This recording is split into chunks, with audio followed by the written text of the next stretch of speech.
we never have to wait for something to start, anything to start, because it's already happening. So that's the case this evening. Whether you know it or not, it's already happening, the present moment. It's just a matter of whether we're paying attention or not.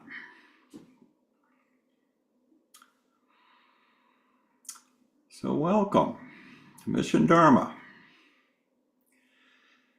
My name's David Lewis, and some of you know me. I've been here before. Howie invites me a few times a year to share the Dharma with Mission Dharma, and I'm very privileged to do so. I've been a big fan of Howie's for, I don't know, about 30 years now. And he is one of my teachers.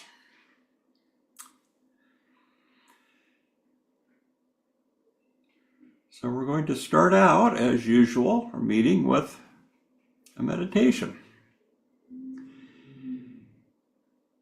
And this evening, I thought I'd just remind everyone, especially those of you who have ever been at Spirit Rock before on a retreat, that there's a retreat going on out there right now. And sometimes I like to think of the Spirit Rock retreat full of retreatants sitting along with us, or we're sitting along with them.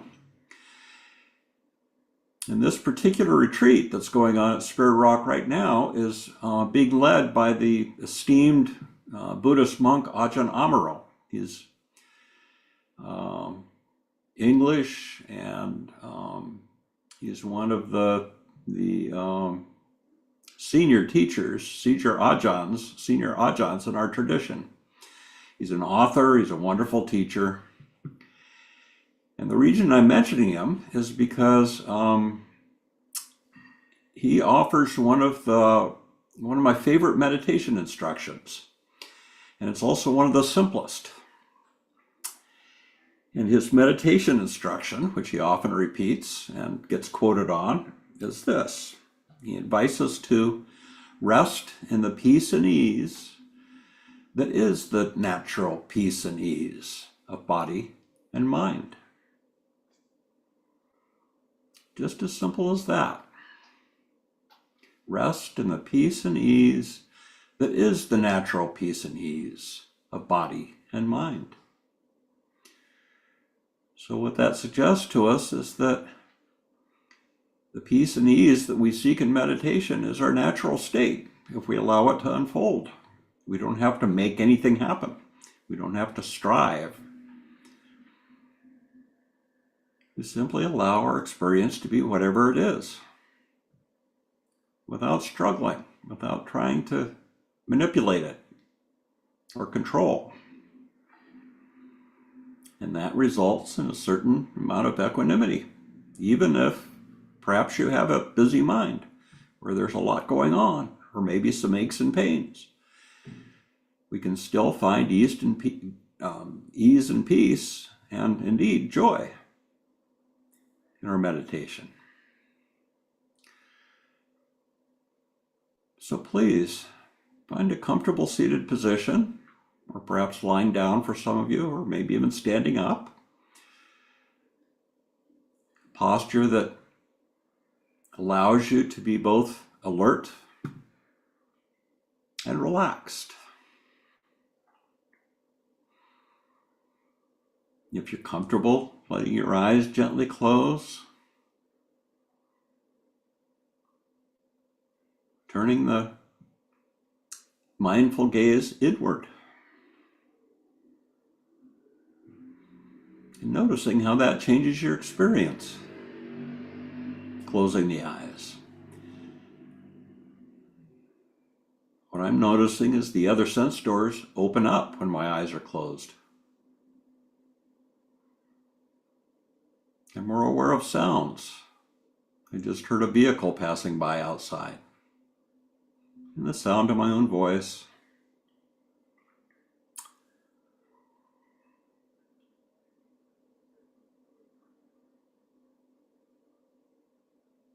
I'm also aware of the sense of touch,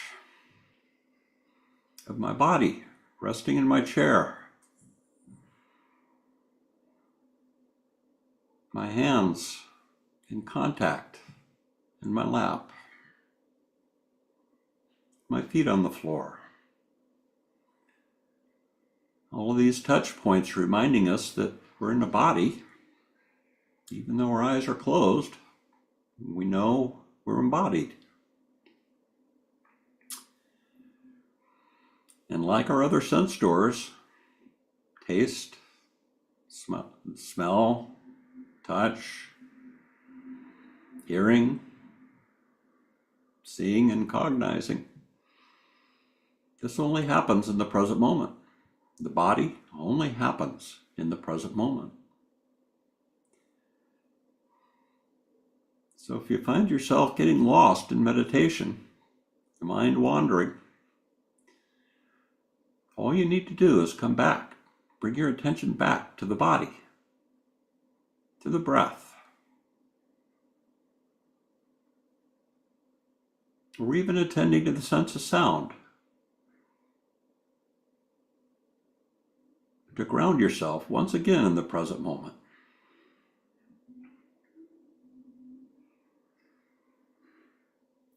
The mind has a tendency to drift off.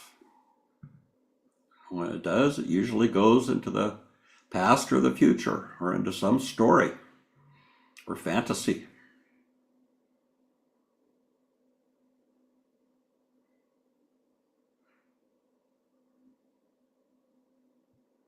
But bringing the attention back to the body through any of the sense doors allows you to rejoin the present moment.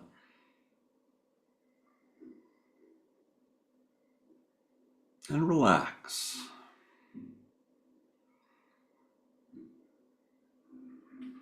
Allowing your body to settle into its seat. Allowing the mind to settle into the body. With gratitude for this opportunity to be still, to regroup, to let go of the cares and busyness of the day.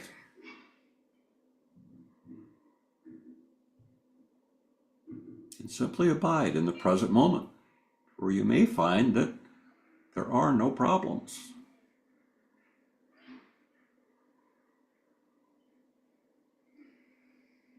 And what a blessing that is.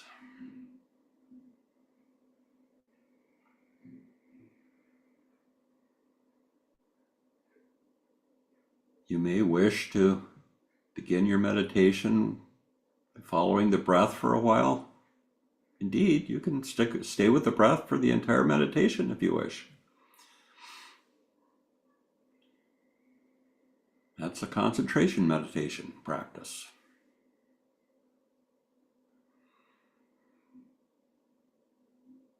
But another alternative, once you're grounded and settled,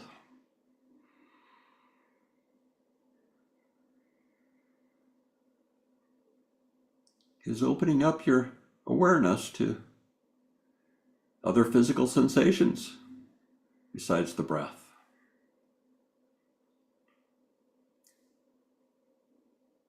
And opening it up even further as you settle into mental sensations. Thoughts arising and passing away.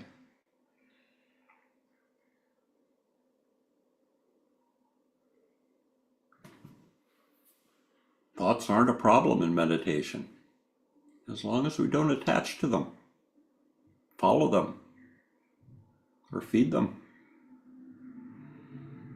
They come and go just like sounds meeting our ear in the blink of an eye.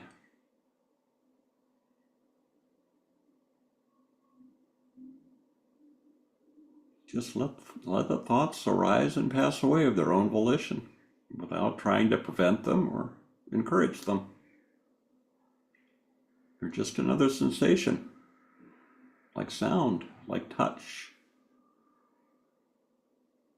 like the breath, just as impermanent. just as changeable.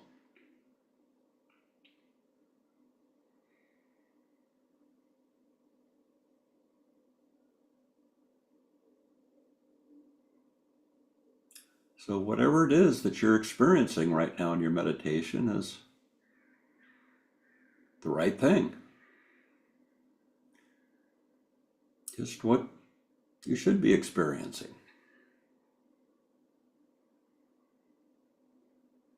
You don't need to push it away. You don't need to invite something special. Simply relax and receive whatever's coming up for you.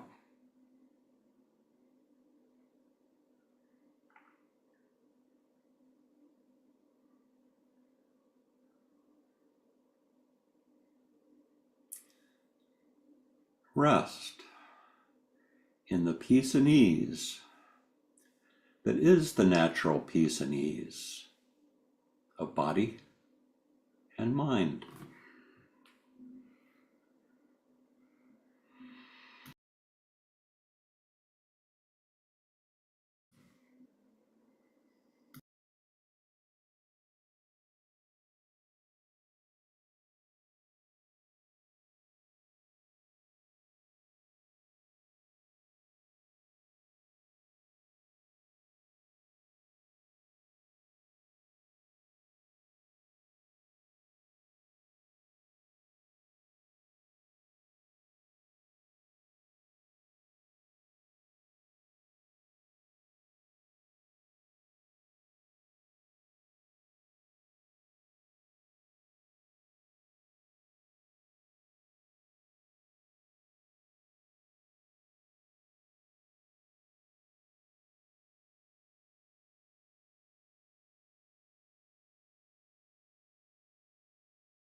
If the mind has wandered, no problem.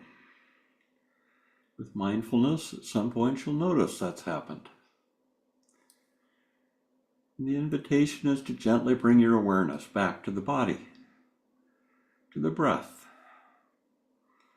Ground yourself once again in the present moment. Start all over again.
In the last few moments of your meditation, I invite you to reflect on this question. Having just sat, using only the information of your six sense doors, what, if anything, is wrong in this moment?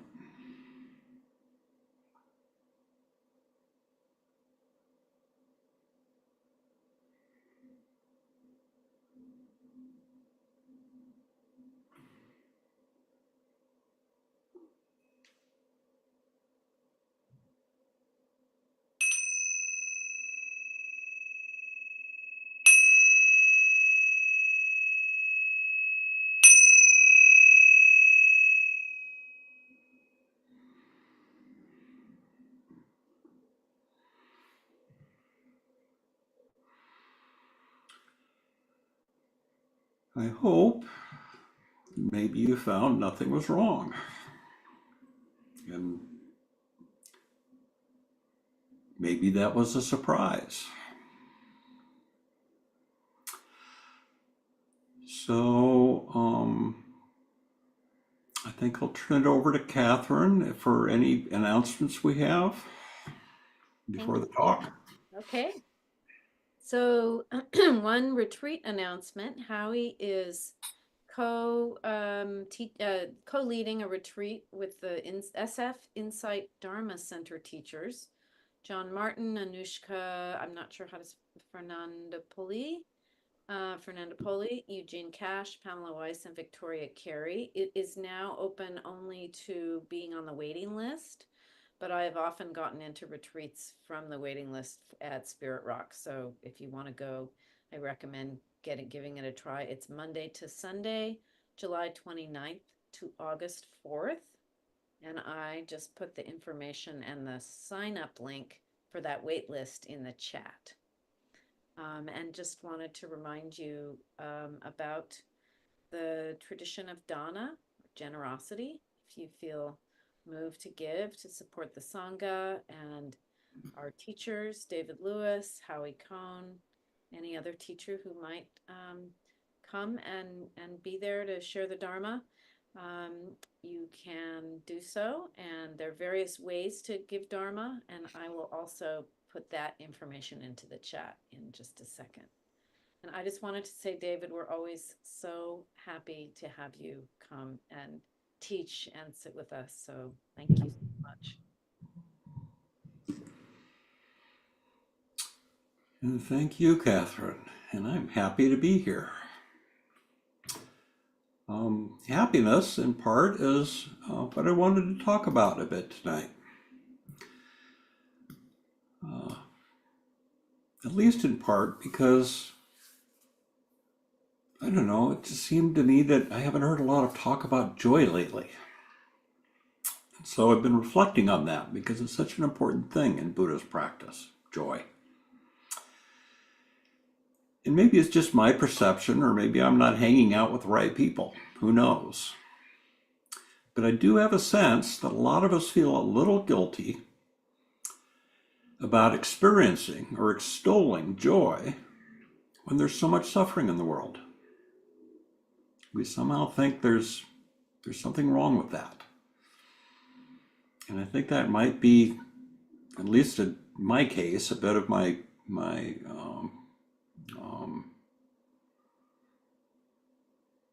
Midwestern upbringing, where it's frowned upon to be, too happy publicly. And then certainly the news, as is reported by the media, is devoid of joy most of the time. But that's the natural. That's the natural of the nature of media. They get our attention by emphasizing bad news. And our minds can do that too, if we're not careful.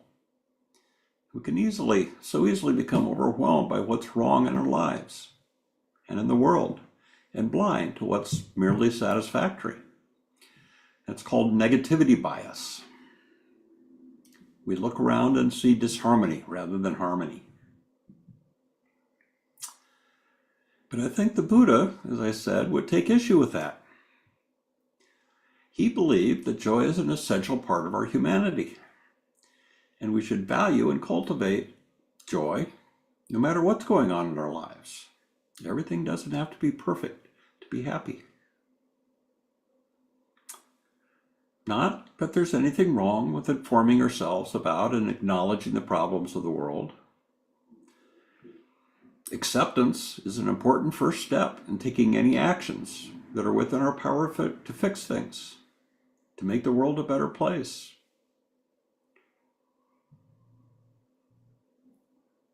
Take climate change, for example.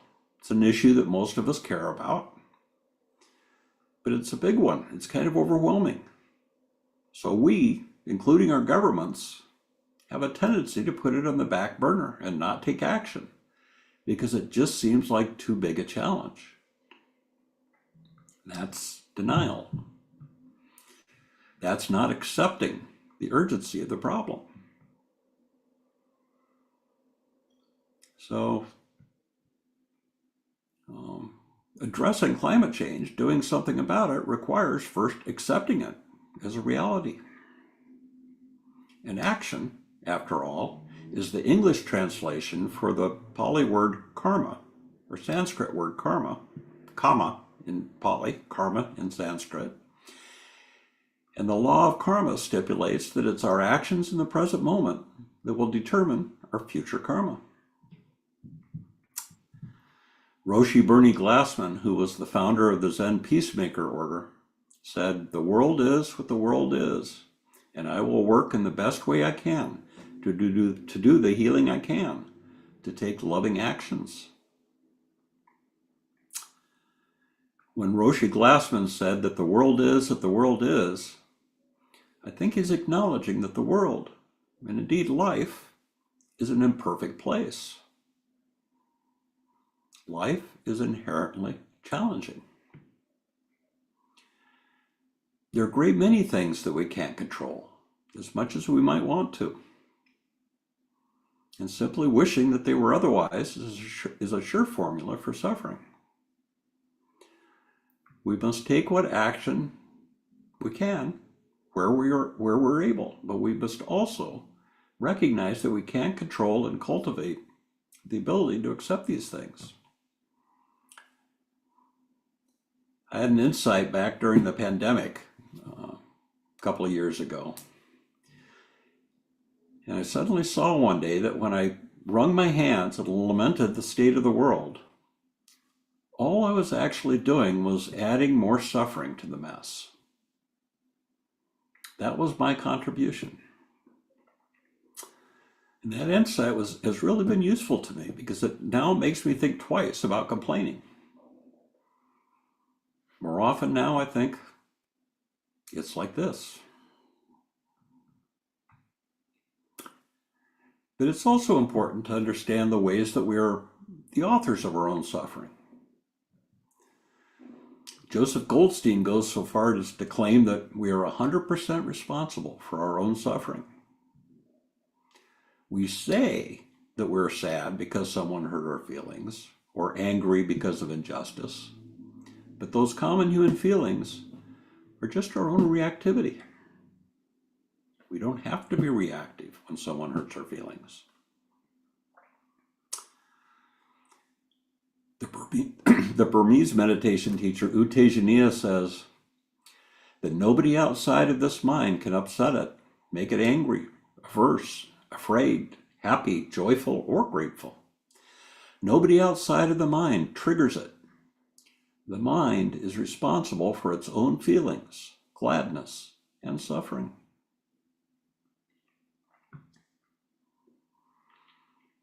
A Buddhist paraphrase of the Serenity Prayer might be, "May I have the serenity to accept what I cannot change, the courage to change what I can, and the wisdom to know the difference." Nothing could be more Buddhist than that. Or as Maya Angelou put it, somewhat more bluntly, if you don't like something, change it. If you can't change it, adjust your attitude. The serenity prayer is not an either-or proposition. It's a practice that we repeat every time we come up against a challenge. That's its value. We have to decide over and over again when to engage and when to let go and accept things as they are in the moment. If we're constantly raging against the world, we'll always be unhappy. And that will be our contribution. I think that we Westerners are much more inclined to act. We place greater value on action and affecting change than we are to accept what we cannot change. We value doing. And we seem to think that accepting is a kind of passivity or turning away from pain. But it is anything but. Acceptance is an acknowledgement of reality. And it's essential, I find, to maintaining sanity in this crazy world. When Krishnamurti said, "This is my secret, I don't mind what happens," he wasn't suggesting that he doesn't care.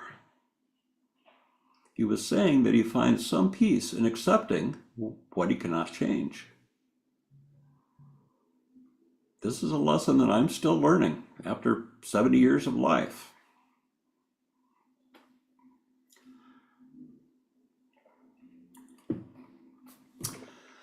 Some 35 years ago, I learned that I was infected with the AIDS virus in the 80s. At that time, it was a certain death sentence. I was depressed for a while, but then altered my attitude and accepted the diagnosis as my new reality. I did whatever I could to take care of myself. I moved to San Francisco for medical care, and then I sat back and trusted life or death to unfold in whatever way it was meant to unfold for me. I became an AIDS activist back then, but that activism was deeply rooted in an acceptance that there is no cure and I could die at any time. And now, 35 years later, it's old age and I could die at any time. I'm still balancing action and acceptance every day of my life. I do the same calculation with all the causes and issues that I care about. With climate change, social justice, politics, and world events. That's a lot of action and acceptance. That's life. Acceptance is a skill that we cultivate when we meditate. Meditation's goal is not to become serene or tranquil, although tranquility is sometimes a pleasant side effect. It's about accepting whatever is happening in the moment, whether it's pleasant or unpleasant. Accepting it with some equanimity. As we learn to let go in meditation practice, we also gain the ability to let go in everyday life.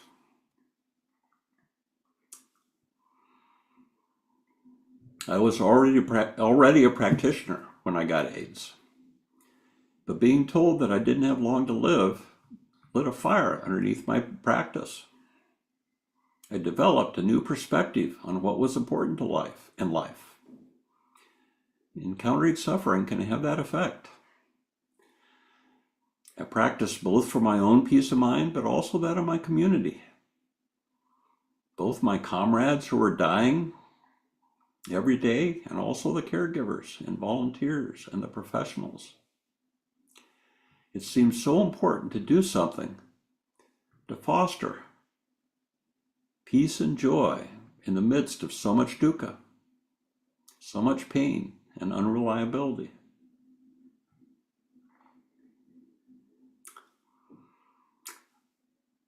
Unreliability is one of my favorite definitions for dukkha.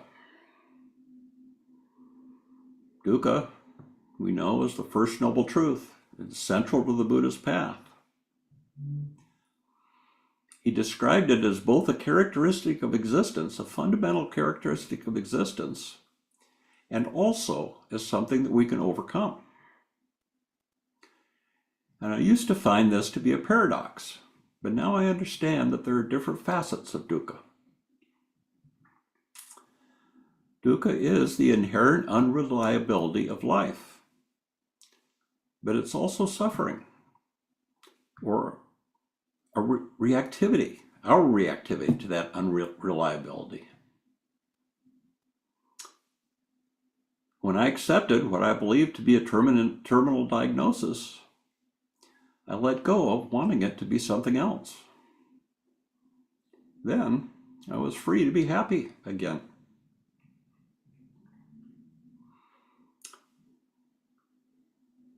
Ajahn Chah, the Thai monk who was one of the founders of our current tradition, said there are two kinds of suffering. There's the suffering that you run away from, which follows you everywhere. And there's the suffering that you face directly, and in doing so, become free.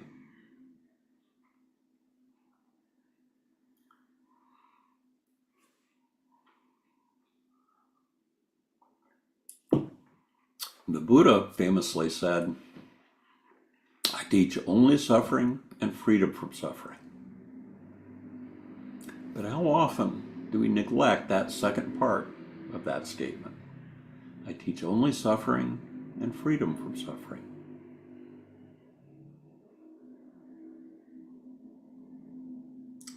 We know that pain is suffering, but can we remember that freedom from suffering is joy?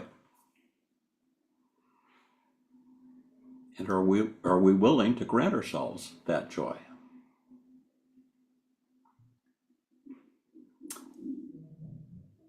The Buddhist monk and eminent scholar Analayo says that the whole of the Buddha's path can be seen as a progressive refinement of joy. I find that just to be a joyful reminder. The whole of the Buddha's path can be seen as a progressive refinement of joy.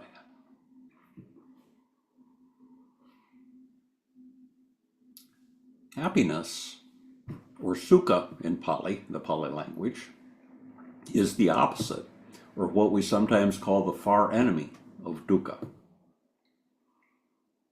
Sukha and dukkha. But there are many different words for joy, which can describe everything from contentment to excitement. Analayo describes the excited kind of joy, or piti, as it's called in Pali, as being like a noisy river rushing down the side of a mountain, crashing over rocks and cascading in waterfalls. That's excited joy.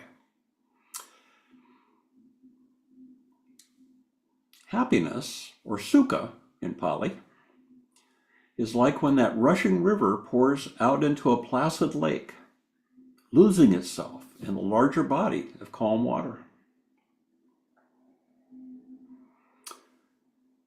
But there's an even greater joy, which you can picture to be like sinking beneath the surface of the lake. Imagine for a moment that you're floating on the surface of the lake and you have some kind of breathing apparatus that allows you to stay submerged and just sink below the surface. If you ever done that in a pool or in the ocean, where all is quiet and still, that is the joy of a peaceful mind.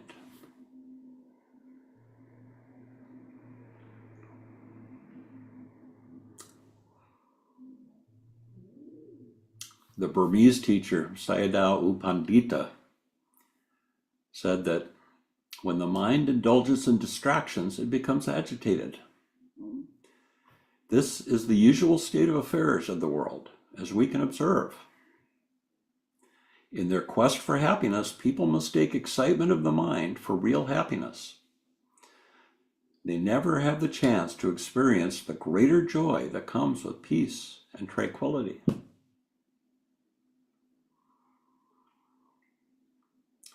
So in the West, I think when we think of joy, we think of that excited kind of happiness, usually.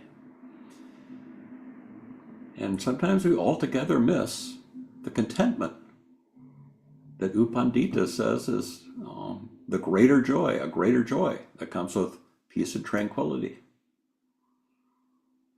We're not paying attention, so we miss it altogether, even though we might be experiencing it. You might experience that when you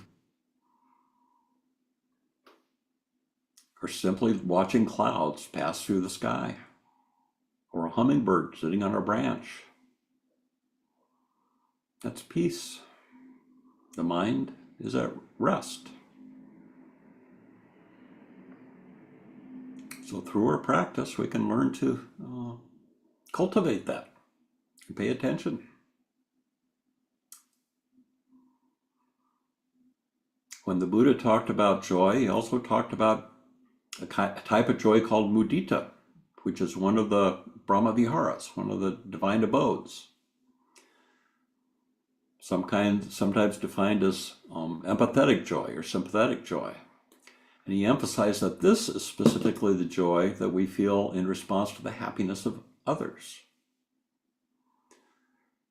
So just as with compassion, which is another divine abode, just as with compassion we can meet the suffering of others, with mudita we can meet the joy of others with our own. And mudita for ourselves is gratitude. Gratitude is, I find, one of the easiest sources of joy. If you want to actually do a practice, it's a very simple practice on a daily basis to cultivate more joy in daily life, try doing gratitude practice.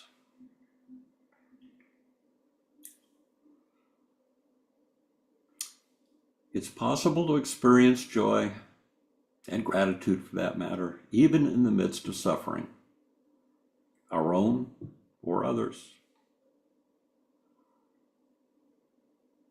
It might not be piti or the excited joy that we experience when we win the lottery or get what we want. It may be more like the contentment we experience when we accept things just as they are, or accept ourselves just as we are.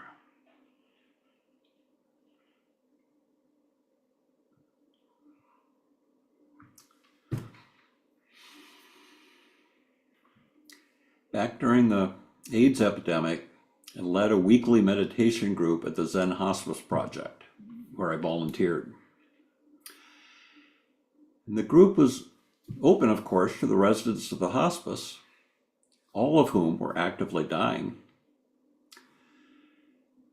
But it was also open to anyone who had a serious or life-threatening diagnosis of any sort, who would come from outside the hospice for the sitting group. And most who came to that group were new to meditation. So we practiced being present by simply paying attention to the sense doors of seeing, hearing, touch, taste, smell, cognition. And occasionally, after a meditation, we would invite the question, as I did this evening after our set, in this moment, what is wrong? And more often than not, in this room full of sick and dying people, in that moment, no one could identify anything that was wrong just then. That was a very beautiful moment to witness. And it was a great insight for the practitioners who, for the most part, daily life felt that there was all kinds of trouble in their lives. They were dying or they were sick. But they realized that when they sit quietly with their senses, that there are many moments of peace that they've been missing out on.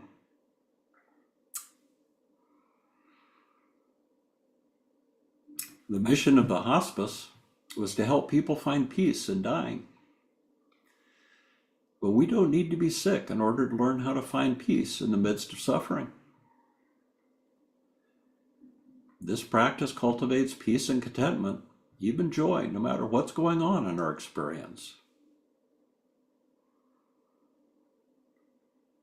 I imagine that a lot of us are feeling pain or having suffering in our lives right now.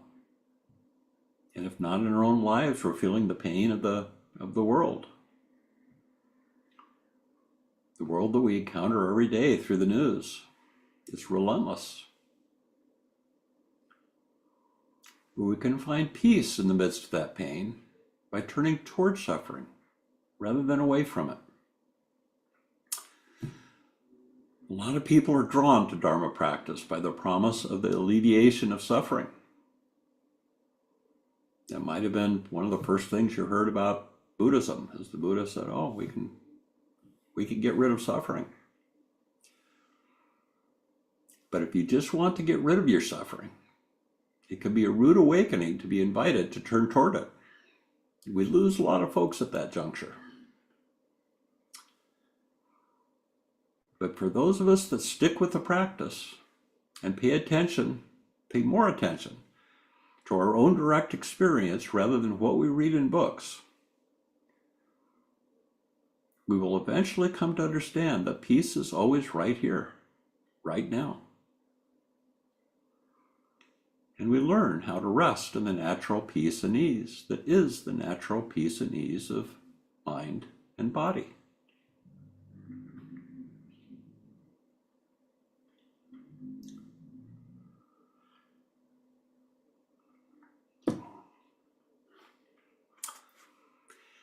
Thich Nhat Hanh reminds us that understanding does not arise as a result of thinking.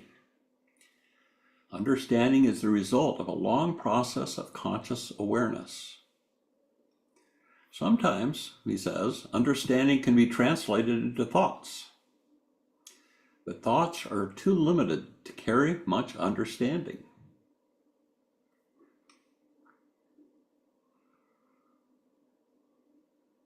So that's actually what I'm trying to do right now in a very inexpert way, is translating understanding into thoughts.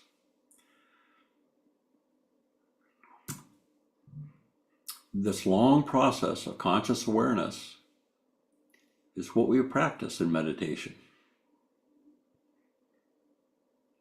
Munindra advised, sit and know that you're sitting and the whole of the Dharma will be revealed.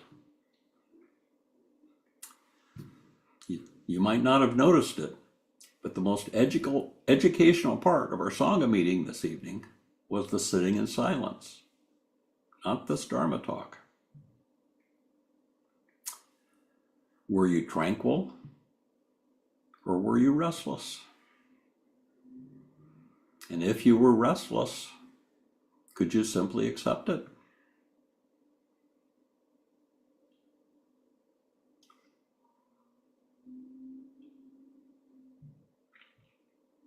So yes, we encounter old age, illness, and death every day. And yes, the world is a mess, as we are reminded every day. But the Buddha demonstrated that in the midst of it all, we can still find peace and joy. In each and every moment, we can choose to incline the mind toward suffering, or we can incline the mind towards peace, or we can simply rest in the present moment and accept whatever arises. This is the refuge of meditation. The California poet and Zen Buddhist Gary Snyder says that meditation is not just a retreat from the turmoil of the stream or the impurity of the world. It is a way of being the stream so that one can be at home in both the white water and the eddies.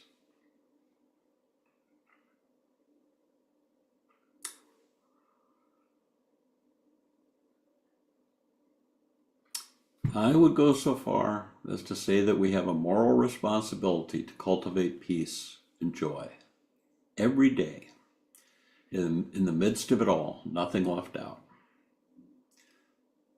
This can be our offering.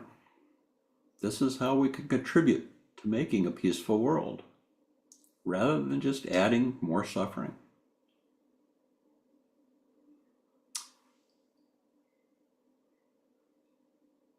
So I'd like to end with a quote that Howie turned me on to. And I know it's one of his favorites, so you've all probably heard it before, but it's pertinent to almost every Dharma talk. It's a quote from Nisargadatta, who said, "The world is the way it is because people are the way they are. As long as people are the way they are, the world will continue to be the way it is. If we want to have a peaceful world, it's necessary to have peaceful people. Peace is not something that can be imposed on the world."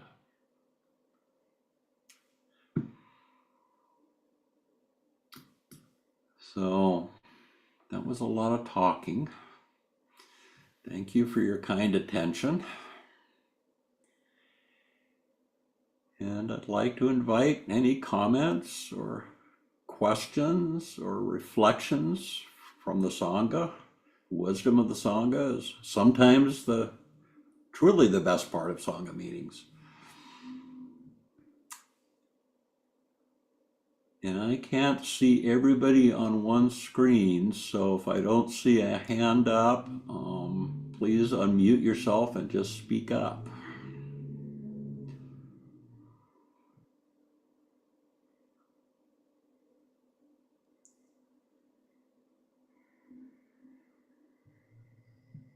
Stephen Friedland, please. Unmute yourself. Can you hear me? I can hear you. Okay, excellent. My question is, to be direct, I wanted to see this therapist that seems to have the key for self-esteem. Can you hear me? Yep, I can hear you. And she wrote a book, and the book is all about self-esteem. But it's such a silly, but I feel like I don't want to pay the price that she's charging. It's way too high. And also, I wonder how anyone can have a monopoly on self-esteem. I've been through too much to really believe that. And so I've been really hesitant to see her, mostly for the money. But the other part is my experience that no one really has that monopoly. And I was just wondering what you thought. Well, it's certainly hard to put a price on self-esteem, and I doubt that she has the monopoly. I'm reminded of a story. I think this is another, from what I understand, I think this is another particularly Western problem that is not, as I understand it, is not as uncommon in the Far East or Southeast Asia, where most Buddhists live. And I heard a story once of, I believe it was Ajahn Chah, who was taking questions from a group of Westerners who had come to his Sangha. And one of the Westerners, a person in the group, said, "Well, I just don't like myself much." And Ajahn Chah looked kind of puzzled and turned to the translator and asked the translator to repeat that and repeat the translation. And the translator said, "They say they don't like themselves very much."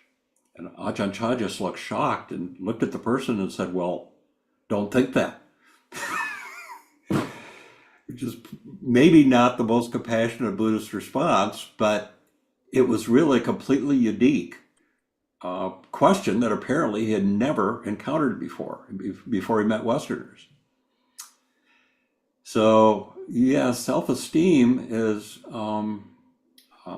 maybe more of a Western psychological concept uh, than a nature of mind concept. I think the Buddha might have the Buddha didn't talk specifically about self-esteem, but the Buddha certainly talked about accepting ourselves as we are, accepting the world as it is, and um, that wasn't a big deal from the perspective of the Buddha. Yeah, and I think the main thing is I don't really feel like paying her $220 for 50 minutes to find out to get my self-esteem. Somehow it seems, I don't know, a little cockeyed, or maybe a mercenary, or how can someone have that? I don't know, but it's mainly the money, to be quite honest. Well, we live in a capitalist culture and people are always trying to monetize just about everything. So we just make those judgments on a daily basis. Is this something that I want to pay for, or is this something or not? But I can tell you can get it free in Buddhist Sanghas. Well, I kind of believe that too, actually. At least that's my experience. And that's kind of what I believe too. Is like you can get it for free. You don't need to pay. I think you already have it. You might just have some doubt as a layer on top of that. I honestly think you're right. So thank you for sharing, Stephen. Thank you thank you. Sure. Anyone else?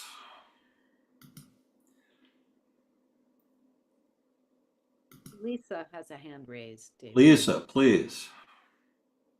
Hi, thank you for the talk. I have a question around acceptance and sitting. I've been experiencing a lot of resentment at work recently, and I've been trying to like sit with it, but I guess I'm just looking for advice when I have those feelings and I'm sitting. I have like such uncomfortable feelings in my body, like tension, really, I think it is. Anyways, I just wanted to know if you had any tips of how to work with that. I know I'm supposed to be there with it, but sometimes it feels so hard with the tension, you know? Yeah, well, you're mindful of it, and that's a great place to start. And part of sitting with it includes realizing that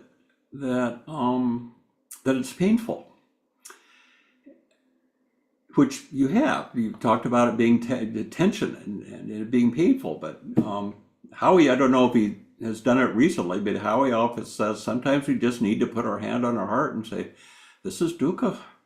Dukkha is like this," and is a gentle, kind way of just acknowledging that, oh, I'm kind of drowning in dukkha right now.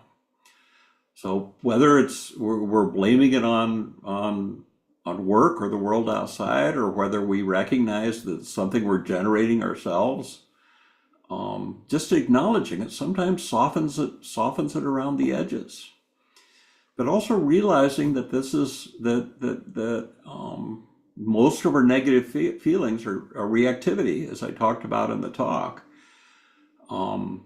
That helps somewhat too, to let us let go of our own reactivity. Like, I don't have to let people get to me like this. I don't have to be so reactive. People are going to be whatever they are, whether that works for me or not. And sometimes that's another feature of acceptance, is we just have to accept the difficulty of other human beings, especially in places like the family, the workplace, where, so many of our challenges come up. So, yeah, it's be kind to yourself and acknowledge dukkha when it arises, and know that it will pass away. Try not to hold on to it, but also notice, start to learn through your practice, as you're obviously already aware and mindful of, that this is just reactivity, and that reactivity is unpleasant. I remember hearing a teacher say once early on in my retreat experience, when my teacher said, none of us voluntarily stand and beat our head against the wall. And yet we spend a lot of time beating our head against the wall, whatever it is. That really stuck with me. Is that's just kind of reactivity is kind of a habit of mind. We cause ourselves a certain amount of suffering that we don't necessarily have to be doing. So I don't know if any of that was helpful or not. Yes, definitely. Thank you.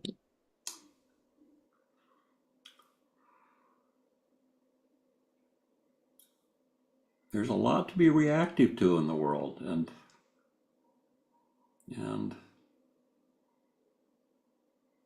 being aware that we don't always have to be reactive brings us a little bit of peace.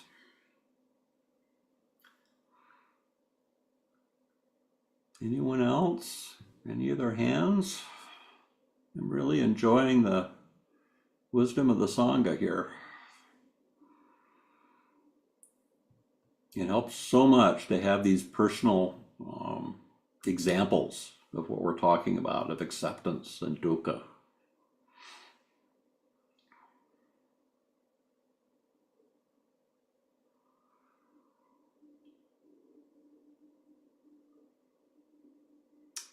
Sandra, please.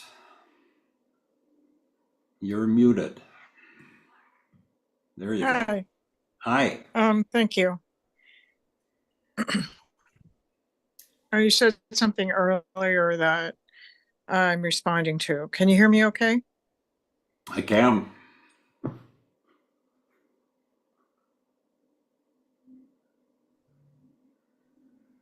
Are you still with us, Sandra? You can hear me okay? I think your camera or your Okay, great. Yeah, hi there. I'm gonna Oh, there you go. I see you. okay. I'm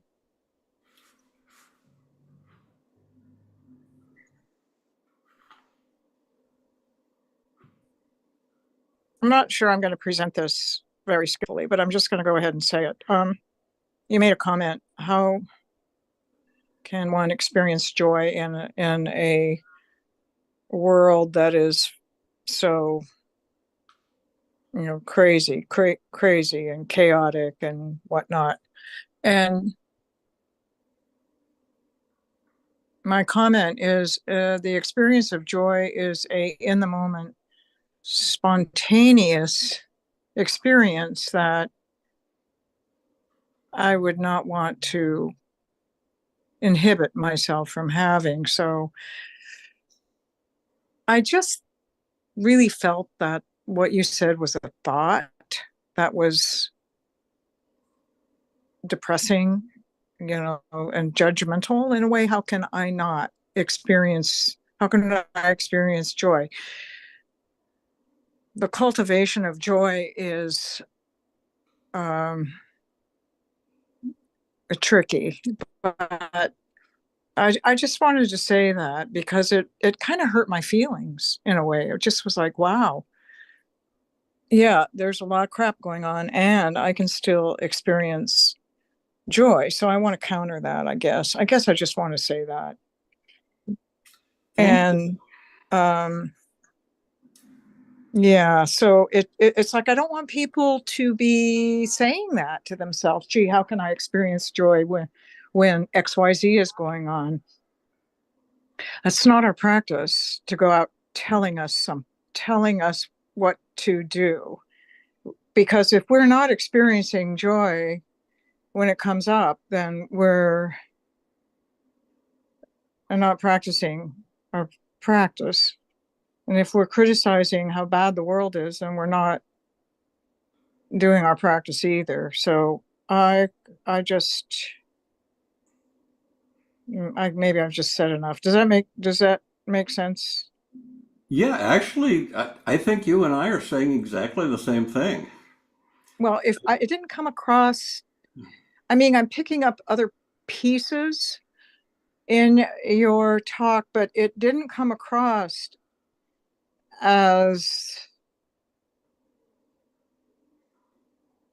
you know, allowing myself to have this experience in the moment. There was something that I guess I needed to raise my hand about and say what I said, that felt that I didn't quite get it, that you were saying the same thing that I'm saying. So maybe that's the problem. Maybe we are saying the same thing, but there's something that I'm not hearing or feeling. Yeah. Well, thank you for that. I did say towards the beginning of the talk that I'm not hearing a lot of talk of joy because I thought that a lot of people feel guilty about having joy because of the difficulty in the world.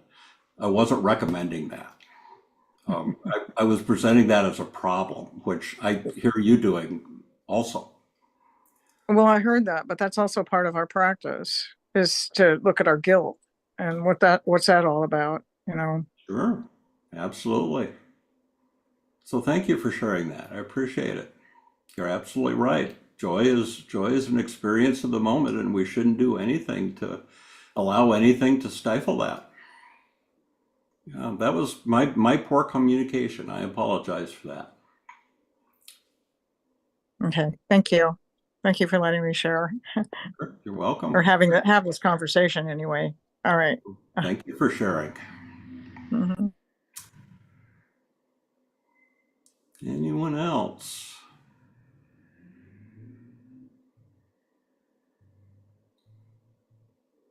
Got a couple of minutes. Mark, please. Hi. This is about, I know these guys, two men from, I believe they live in Port Townsend or maybe Seattle. And they're musicians and they're singers and they're songwriters. And they have a wonderful song. And part of the lyrics are, I'm so happy I could clean my room. That's wonderful. Isn't that great? Yeah. Thank you. That's pretty happy. Yeah. They are couple of the most joyful people you'll ever want to meet. That's wonderful. Thank you. Well, I'd like to end this evening by offering the merit of our practice, but in a way that I like to do every once in a while. And if you're comfortable turning on your camera, please do. And if you're not comfortable turning on your camera, don't. Uh, but here's what I'm inviting you to do is pick out a face on the screen, any face. They're not going to know you're not going to know who's looking at you. They're not going to know if you're looking at them. Just pick out a face. And offer your wishes for that particular person, that they be safe and protected from all danger and harm. And then pick a different face on your screen, knowing that somebody's picking your face, you don't know who,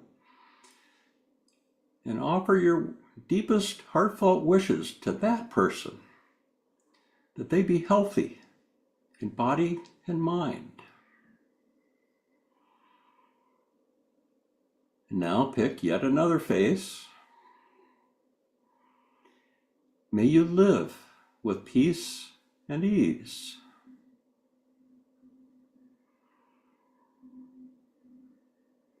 And then take in the whole group, everybody you can see on your screen, and the people that are off screen that you can't see on your screen. May you all be free of suffering. May you have access to happiness and joy in every moment of your life. May it be so.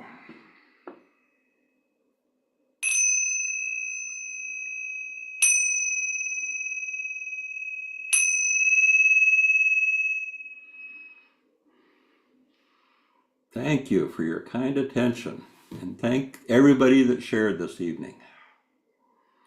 Love the wisdom of the Sangha. Feel free to unmute yourself and give a shout out to the Sangha if you'd like to. Thank you so much for teaching, David. My pleasure. It was wonderful to be here this evening. Brought me a lot of joy. What a joyful looking group. Gee, aren't we lucky? Thank you, David. Good Thank you, night, David. everybody. Thank you. Thank you, everybody. Bye-bye. Bye. Thank Good night, you. everyone. Bye. Joyful Bye. evening. Thank you, David. Good talk. Yes.